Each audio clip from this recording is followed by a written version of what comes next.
So the Rose coach in Unrivaled finally decided to play Lexie Hull. Lexie Hull actually saw the floor. And what happened when Lexie Hull played more than like 4 minutes? Oh, the Rose win. First of all, they win. Imagine this, you're Lexie Hull. You've only seen 8 minutes of playtime across 2 games. Your team is struggling, still without a win.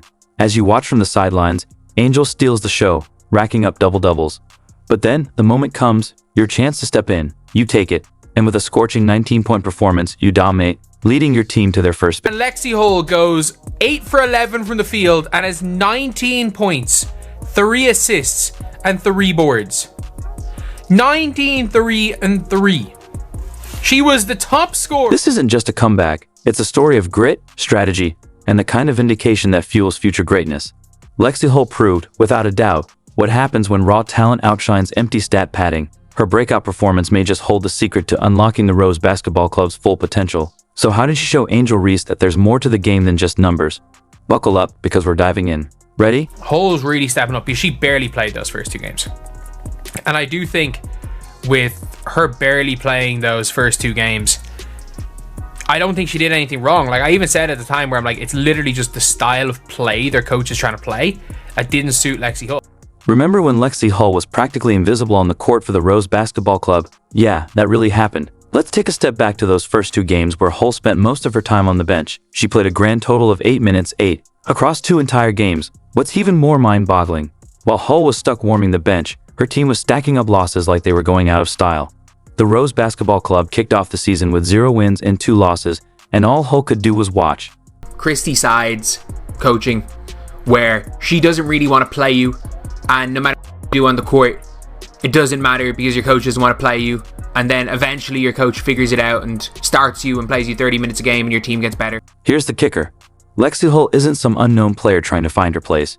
She's a proven 3-point shooter with elite defensive skills. Just look at her stats from the previous WNBA season. Her 3-point shooting percentage was up there with the best in the league. Hull has the talent to make an impact, yet for some reason she was stuck riding the pine. It just didn't add up. Lexie Hull hardly played, and it was all within like the flow of whatever offense you run in Unrivaled. And also, she's obviously a really freaking good defense. So what gives? Why was a player of Hull's caliber getting almost no playing time? Something just wasn't adding up, and fans were starting to take notice. They were scratching their heads, wondering why Hull's defensive skills weren't being put to use when the team clearly needed a spark. Here's where things get interesting. While Hull was stuck on the bench, her teammates were struggling to find any consistency.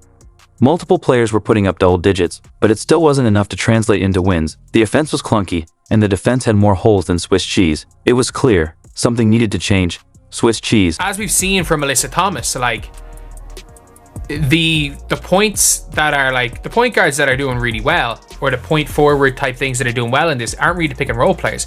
It's the ones that are sharing the rock and hitting cutters, hitting like 3-point players. Like it's not about the pick and roll. It's not as important in 3-on-3, especially when you can push the floor and you can run, and athleticism is the most important. And here's the reality. Even with her limited playing time, Hull was making waves.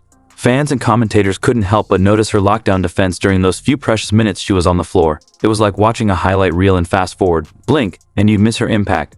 The frustration was building, teammates were grumbling, fans were firing off tweets in frustration, and everyone seemed to agree on one thing. Hull deserved more time on the court. As always, she stayed professional and focused on being a team player, but it was clear that her talents were being underutilized. I think she's going to have a solid Unrivaled, and thankfully, she's stepping up, and I didn't think she did anything wrong in her first 2 games when she was on the floor. The coach just didn't fit her. She didn't fit the coach's system.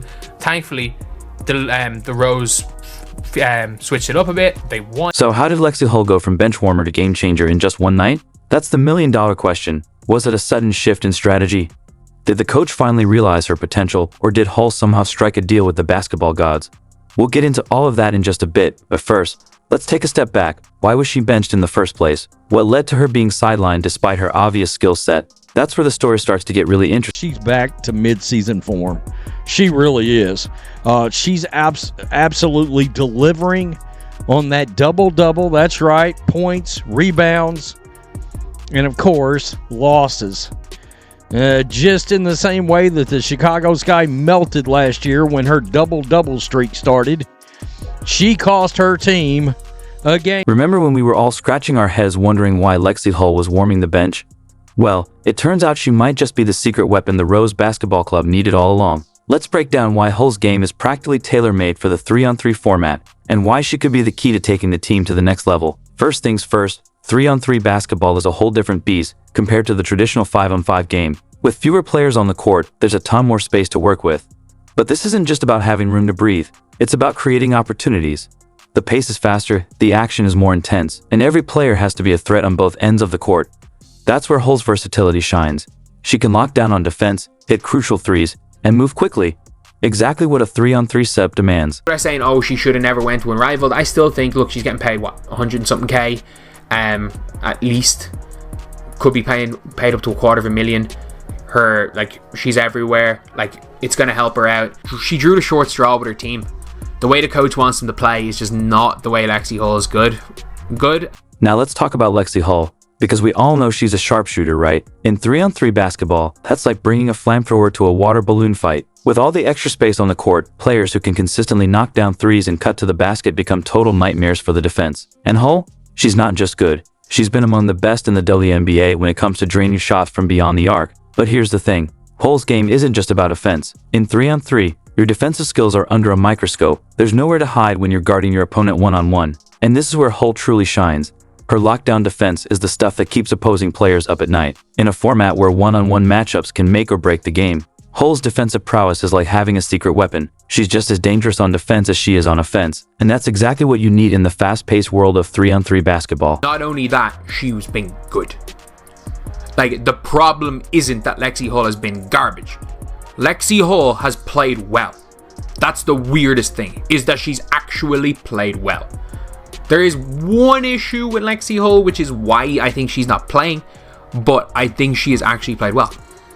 And their team lost again. You want to know what's even crazier? This isn't Hull's first rodeo with 3-on-3 basketball. She's been there, done that, and has the medals to prove it.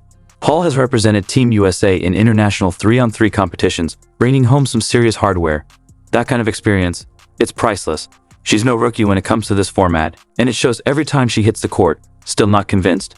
Look around the league. Players like Kayla McBride and Kate Martin are absolutely tearing it up for the LA Basketball Club. What do they have in common with Hull? They're all deadly from long range. These players are proving, game after game, that in 3-on-3, a sharpshooter is worth their weight in gold. Hull isn't just part of the conversation. She's a major factor in how the game is played in this format. But for Lexie Hull, at least now they're stopping running the constant pick and rolls. Like, that was the worst part about it, is everything had to be a pick and roll. So the only players really scoring were Azare and Angel got some shots in, and that was really it. And at least this game was good today. This game really was good today. So a brick from Chelsea Gray, an offensive rebounder in Vandersloot. Like, it's all from hustle plays. It's all from cutting, spotting up. A cut, Chelsea Gray hits her. Like, it's the off-ball movement that was really nice. Lexie Hull posting up Courtney Vandersloot. I stand by this. I thought at the start Courtney Vandersloot was going to be the worst player in Rival. She's not, but she's very Vandersloot. She shoots it off the dribble. Bang. And then again, she goes and cuts on Vandersloot. Courtney Vandersloot, dear Lord. Like, then she's being guarded by Alia Edwards with the post fade. Like, Lexie Hull was doing a little bit of everything, but a lot of it was just her off-ball movement. A good screen by Brittany Sykes and a nice left-handed finish.